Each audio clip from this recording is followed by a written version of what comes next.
My name is Dave Sullivan. Ruby and Jack. Well, I mean, I probably have a lot of the same barriers that most people have.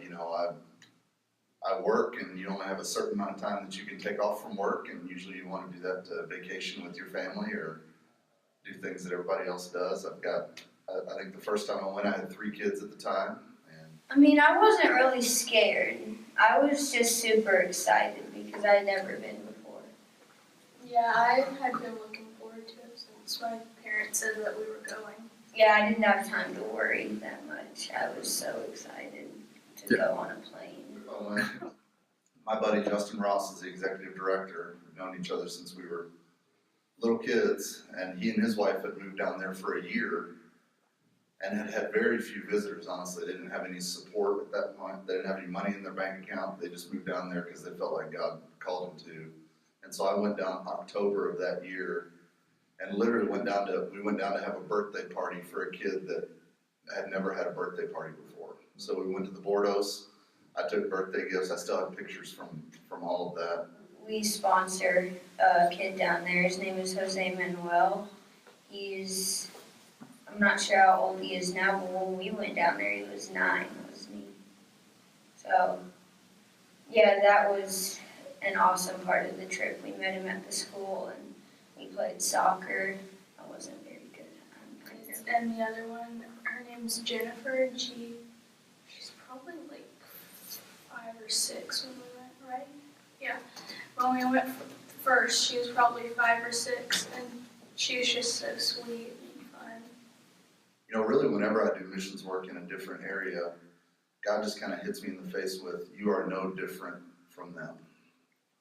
And so when I walk into the Bordeaux as a father and see these kids, I see these kids are no different from my kids, except for the geographic happenstance of where they were born. They were born in more difficult circumstances than my kids were. They're no different from mine. God loves them no less. And I'm called to love them. From the first time I stepped out of that van and saw how these families embraced Justin and Ashley, there was no going back from that point, really. I hope it's changed our perspective, I think that's the most important thing is, what are we pushing towards? What kind of impact are we making that's going to last forever? And my family and I have been involved in it for 6 years now, and we're literally seeing some of those kids that I first saw be educated. We're seeing some of their moms learn how to provide for themselves. We're seeing them come to know Christ, obviously, and be baptized. We're seeing some of these kids that would be in gangs if God hadn't sent us, saying that they want to be preachers. Well, when we go down to Honduras, I think it just kind of helps us follow God and know who to pray for, know who needs help. Just to look at people a different way. How do you mean? Just see the best side of them. Always see the best side of them. I would build some sort of medical thing in Los Bordos, the village where all the people live, with the houses that they make themselves. Or just build some kind of medical thing. I would probably build them houses, big houses, if I could. I would probably want to build, totally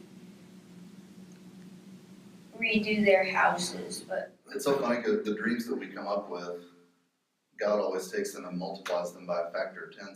But I see kind of the next step for us as transitioning child education to adult education and life prep, really. So as we see some of these kids get older, we want sponsorships to push them through college.